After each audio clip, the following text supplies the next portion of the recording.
Hello, my friends, and thank you for tuning in to Weird Mythic Podcast. First, I really need to comment on how many times I completely mispronounced Qualupalik from my last cryptid episode. And I very much apologize, but I try my best, okay, man? Like, really. But when I was editing it, I was like, it's so bad. But, thank you for listening anyways. Correct me if you need to. I might still be mispronouncing it. Either way. Second, I also need to apologize for the fact that I think it's been like 2.5 weeks since I put an episode out. And I got sick last week and I just could not have recorded. I was a mouth breather for a few days and just couldn't breathe out of my nose. And it was real shitty, but you get through it. But yeah, so that's why I've been so late, really. I'm already late on half the episodes anyways. I know I have no consistency really with it sometimes, but this really was I was sick and then shit happens. I do have a couple of shout outs. My youngest cousin is about to have a baby. Well, not about to have a baby, but she's about to have the baby shower.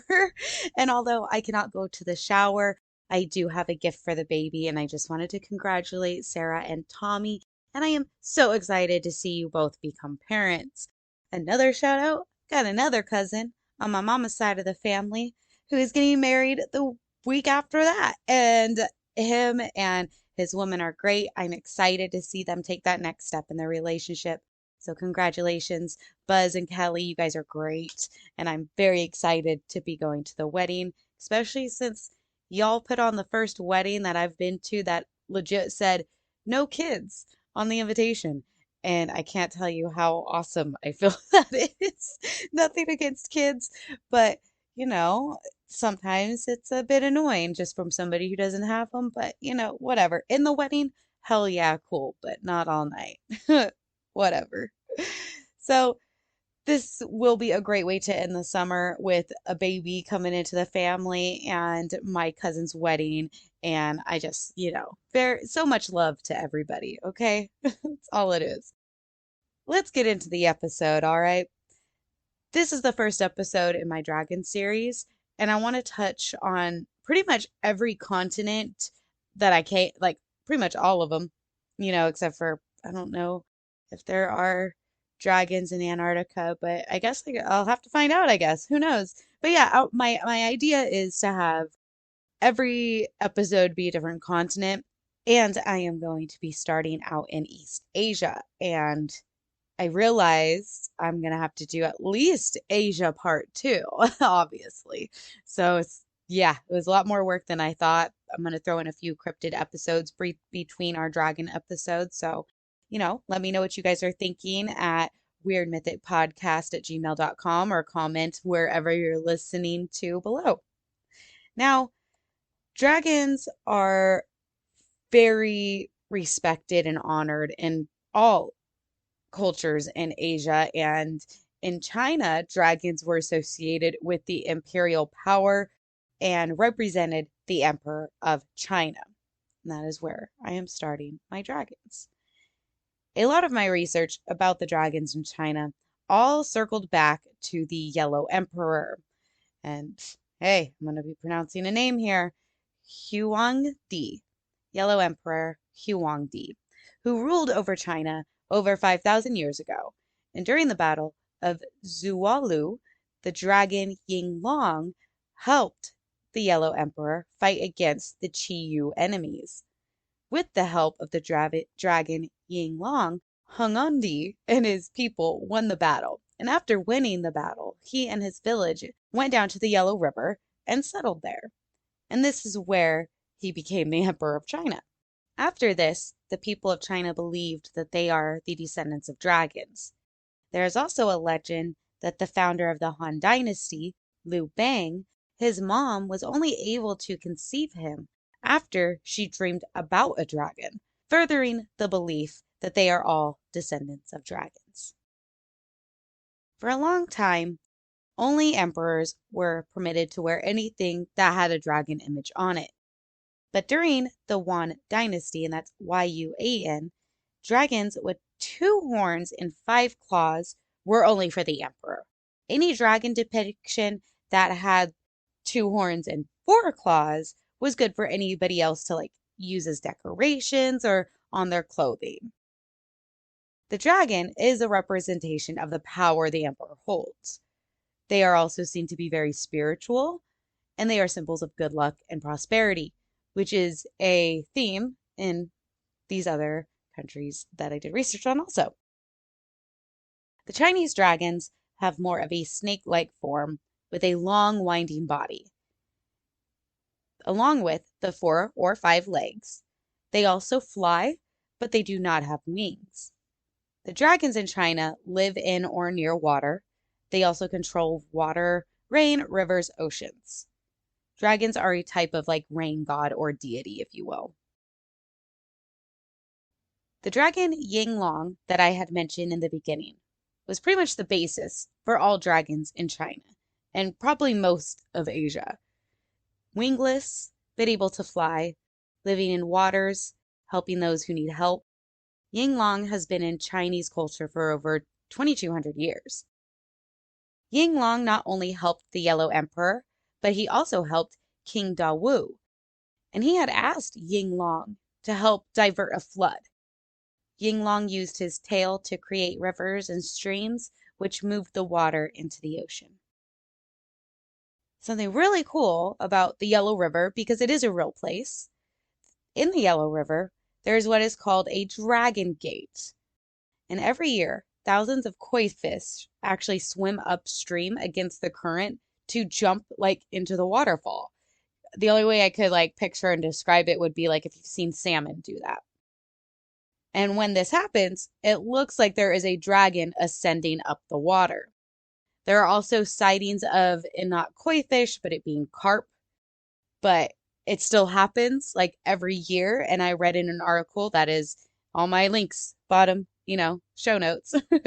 And this phenomena or thing happens in the Yellow River every 3rd month of spring. So you can pretty much time it and go check it out. According to Chinese legends, there are 4 types of dragons. Celestial, which I'm sure I'm mispronouncing, but I can never really get that word right. Theme of the episode, I can't pronounce everything. Celestial, and that dragon's name is Tian Long, and it guards heavenly dwellings of gods, temples, and churches. And we also have the dragon of hidden treasure, Fuz Long.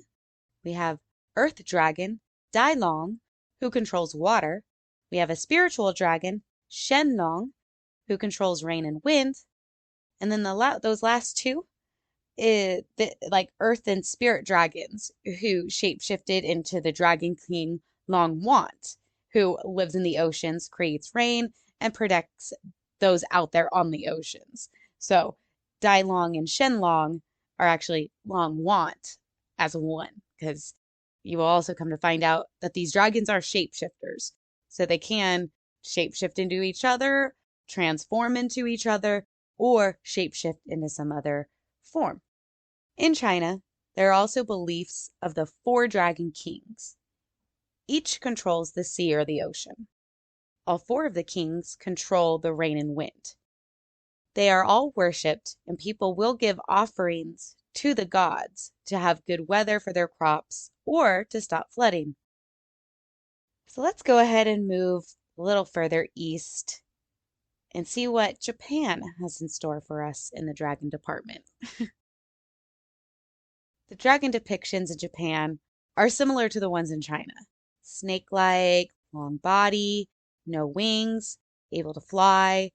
These dragons also have scales, but the ones in Japan only have 3 claws, unlike the Chinese dragons that have 4 or 5.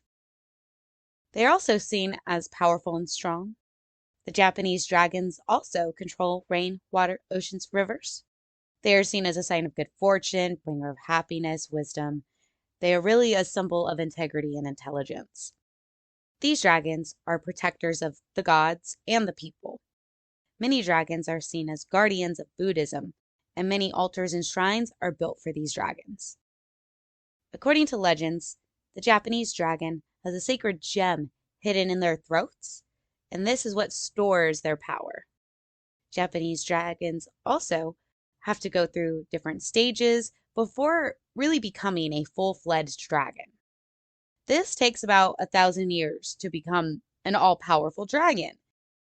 It will start off as a snake, then become a carp. After a few centuries, that carp will grow a goatee, legs, and claws with a tail. At the end, it will grow horns and a crest, which is like on top of its head. If you think of a chicken, sometimes they got those. And this is what helps it fly. After becoming a dragon, they can then shapeshift between the dragon form and any other form they would like to take on. This includes a human or a person's form. So let's get into some folklore and stories about these Japanese dragons. I have the legend of a Yamata no Orchi, aka Legend of Orchi. This dragon is an evil or bad creature. I just have an issue with the word evil. I honestly try not to use it at all, but the word evil was used in a lot of these articles. But anywho, this evil Orchi had 8 heads and 8 tails. It lived near the city of Izumo and the High River. Each head represented an element: earth, wind, water, fire, lightning, light, dark, and venom. Which I did not know venom was an element, but it is here. It has red eyes, a long body that stretches over 8 hills and mountains. It's so big that the trees grow from its back and rivers of blood flow down its stomach.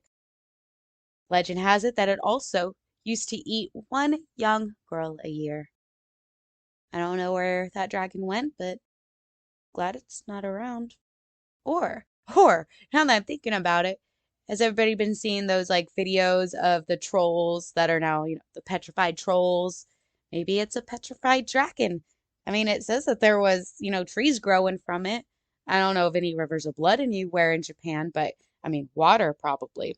Anyways, I have the legend of the Dragon King and God of the Sea, Watasumi. The Dragon King and the God of the Oceans. Now, Watasumi had a giant mustache, and he controls all the tides, like in the ocean. Duh. This dragon, however, helps people. He will help anyone lost at sea or in a shipwreck. He will rescue them and take them back to his home in his underwater palace. I also have the myth of Ryujin and the jellyfish. And I'm going to actually read this directly from japan-avenue.com, which is a blog. Quote, while his daughter was suffering from an incurable disease, Ryujin asked the jellyfish to bring him a monkey liver. At that time, the jellyfish still had no bones and legs. The jellyfish complied and went in search of the mammal.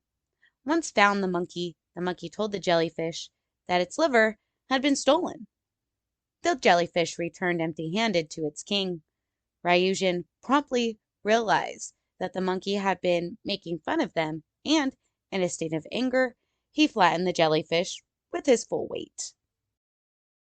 The first emperor of Japan, Emperor Jimmu, was a descendant of the princess Toyotama Hime, and her daddy was the dragon god Gyujin.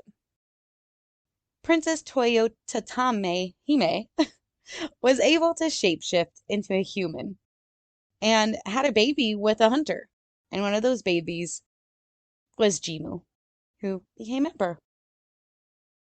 There's also the legend of Benzaiten, who is a Buddhist goddess, and her daddy is the dragon king Munetsushi. She is seen riding a sea dragon and has shrines dedicated to her on the island of Enoshima. She is related to all things that flow, like rivers and oceans. I'm going to go ahead and take us over to Korea. Now, in Korea, dragons are seen as a positive omen, like in other cultures, but like very much positive in Korea. Unlike other Asian countries, the dragons control rains and clouds, rivers. They are highly intelligent, and they show emotion. Dragons in Korea, sort of like the ones in Japan, go through stages before becoming a dragon. Korean dragons are first classified as an imugi, I-M-U-G-I, which is a lesser type of dragon. More of a giant serpent, no horns, they live in caves near or in water. The imugis can become a dragon after living for 1,000 years in peace and harmony, or after catching a Yayouj. Oh, this is going to be so hard to pronounce. Yayo Uju or Yayo Iju. Yayo Iju. We're going with Yayo Iju, which fall from the sky.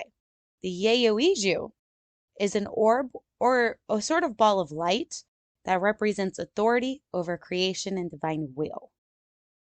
Now, when I was reading about this orb, this ball of light, the only thing I could picture are like Dragon Balls, and I really just can't help it. All I could picture is those, come on, Dragon Ball Z, you know what I'm talking about. Even if you don't watch the show, you know what I'm talking about. But I can't help but picture that. Korean dragons are often depicted next to mountains or water, sometimes both. They do not have wings, but they still fly. They also have very, very long beards, and the Korean dragons have 4 claws. And usually one of them is holding the Yaoiju. The dragons are seen in a few colors, but mainly greens, blues, golds, and reds. They are drawn and sculpted into a wavy-like pattern, and usually going in a circle. This is to represent the obstacles of life with high and low points. They are seen as positive omens and known for their wisdom of all things on earth and life. They are gods of rain and good fortune. Korean dragons like water, and they help with farming. They are associated with creation. And most Koreans see dragons as just guardians, flat out guardians, just to help out. Now, the Korean zodiac does not have a dragon, but the Chinese zodiac does. But the dragons in Korea are like a hodgepodge of a representation of so many animals. Everywhere I was reading that there's certain parts of their dragons that represent animals throughout the animal kingdom. Like this. They have the nose of a pig, which is for good luck. Eyes like a rabbit for abundance. Ears like that of a cow for giving. Antlers like a deer for elegance, even though they have horns and not antlers, but still. They also have the forehead of a camel, which is to help them stay sturdy. The body of a snake for adaptation. Scales like a carp for fertility. They have hawk-like claws and fists like a tiger. Yeah, hodgepodge of different animals. There's also the Yong dragons, Y-O-N-G, in Korea. They actually have like deer antlers and the body of a snake. They also have a fish tail.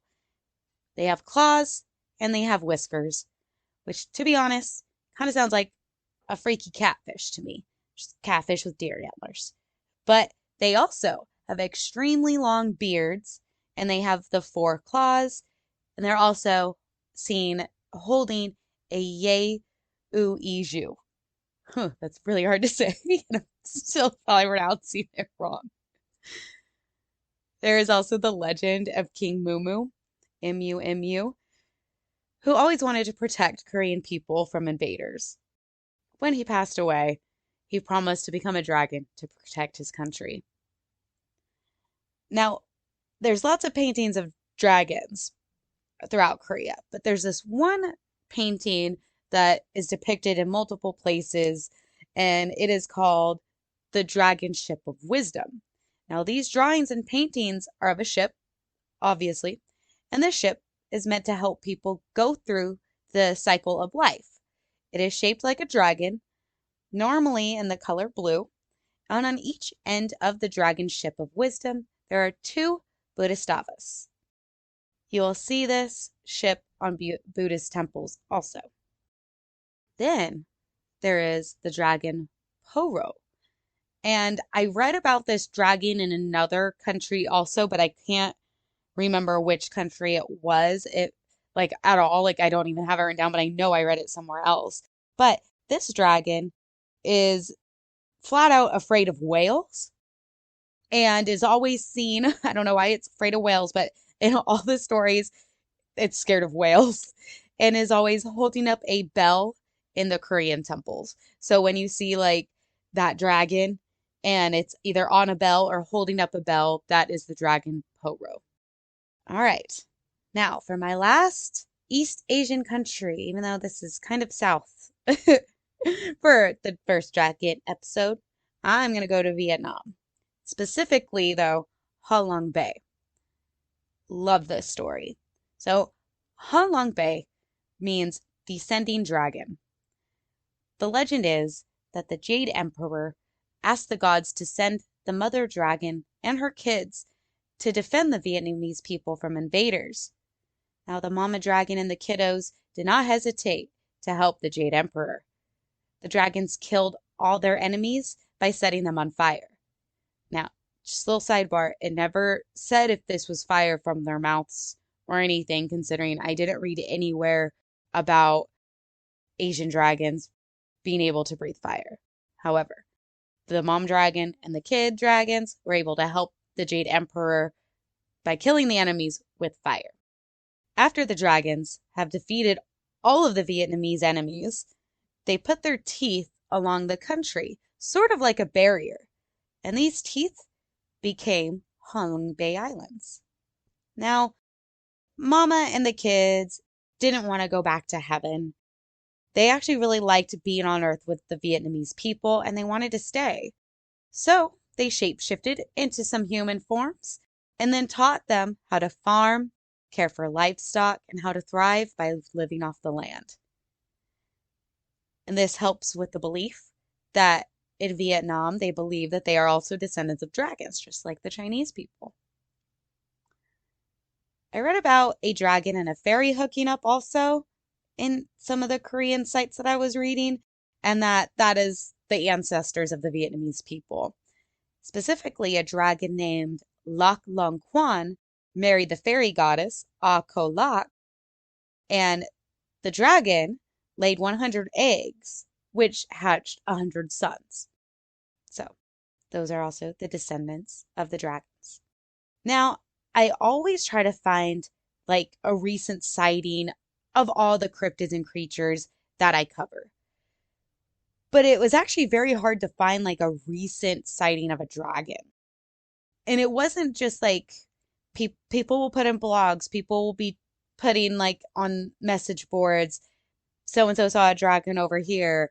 But I couldn't find anything more than just something small like that. It wasn't like long paragraphs or videos or even like, somebody putting out there they're looking for it, kind of like how we put for the giants that were on that guy's TikTok. Didn't see anything like that. Otherwise, I would have loved to cover it. But there is an article that I found, and I have it in the show notes, about a village about 30 miles from Qingangzi, about a white dragon that was seen April 12th, 1889. Now, this white dragon appeared after a couple days of heavy rain, and it just appeared in a few different people's orchards. So this thing was huge, and it was pretty much just laying and chilling in the wet mud and in the rain. And it really didn't do anything. It just hung out. And as soon as, the rain stopped and the water started to dry up, the dragon flew away. And in Ha Long Bay, there was also a sighting. Now, when the French got to the islands in the 19th century, they didn't want to use the name that the Vietnamese people named for their own land. And because of this, in early maps in the 1800s, the French actually have a different name written over the islands of Ha Long Bay. But in 1898, a sub-lieutenant named La Gredin for the ship Avalance wrote in his log that he saw a giant sea snake while on the bay. Other crew members had also seen it, and after that, they put the correct name, Ha Long Bay, on their maps because, descending dragon. And that I was actually cited in a newspaper also, link in the show notes. So I did find those two articles, but they were from the 1800s. They work, within the same area. So I love the ideas of dragons. I think it's great. And yeah, many of the dragons in Asia have commonalities: power and control over elements. They control rain, rivers, oceans.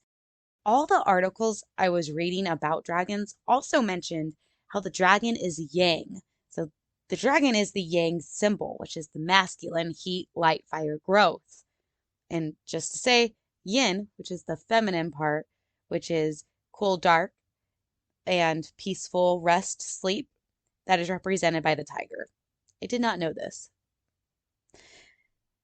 Most of the dragons are depicted with 4 legs, except for that one in China that has the 5. They all have a snake-like body and they're extremely long. When there was not enough rain, most Asians would give offerings and give praise to the dragons to bring the rain.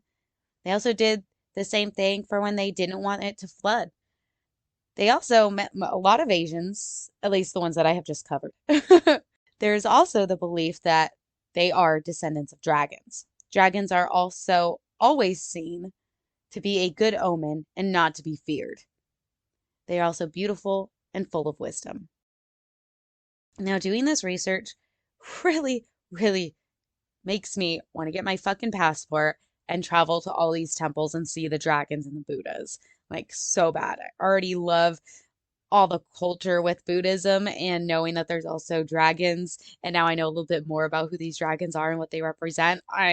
Yeah, it was great to do this research. The dragons in Korea are probably my favorite. I love that they have to like catch a dragon ball or just chill, relax, and be a peaceful mythical creature for 1,000 years to finally become that dragon. But that story of Halong Bay and how it was created and how the dragons helped the Korean people, I love that story. Asia is a giant continent, and I wish, and to be honest, I'm gonna have to cover the other countries there. So please, you gotta tell me what you think about this first dragon episode, and if there's a dragon story you would like me to cover. Send me all your thoughts and all your feedback. Go to all my social media: Weird Mythic Podcast on Twitter, Weird Mythic Podcast on Instagram. Don't forget to go to my link tree, which has, the link to my merch store, which has all the new logos on the shirts and whatnot. It also has all the links to, wherever you can listen to the podcast. Weird Mythic Podcast on YouTube, Weird Mythic on TikTok. And please, if you have any suggestions on dragons, any stories, or cryptid sightings, please send it to weirdmythicpodcast@gmail.com. Bye.